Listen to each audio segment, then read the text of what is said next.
বেঁচে যে আছি এটাই আশ্চর্য ব্যাপার। সকালে দাঁত মাজার জন্য টুথপেস্ট নিলাম, এর মধ্যে নাকি ক্যান্সারের উপাদান। নাস্তায় একটু পরোটা খেলাম, সেটাও আবার ভেজাল তেলে ভাজা। সুন্দর দেখে একটা কলা খেলাম, তাও আবার কার্বাইড দিয়ে পাকানো। চাঙা হওয়ার জন্য এক মগ কফি নিলাম, সেটাই নাকি কফির গুঁড়ো কম, তেঁতুল বীজের গুঁড়ো বেশি। কাঁচা বাজারে গেলাম টাটকা শাক সবজি কেনার জন্য, কিনবো কি, সব তো হাইব্রিড সার দিয়ে ফলানো। মশলা আর হলুদ গুঁড়ো নিলাম, ওতে আবার লেড আর ক্রোমাইড কেমিক্যাল মেশানো।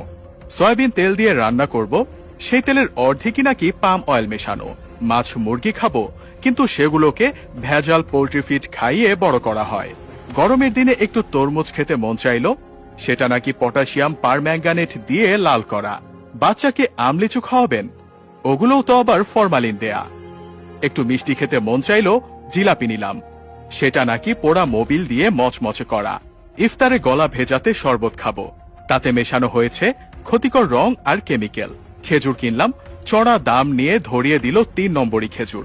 ইফতারে মজা করে মুড়ি মাখানো খাবো, সেই মুড়ি ইউরিয়া দিয়ে ফোলানো। সরিষার তেল দিয়ে মাখিয়ে খাবো ভেবেছিলাম, সেই তেলেও তো ভেজাল।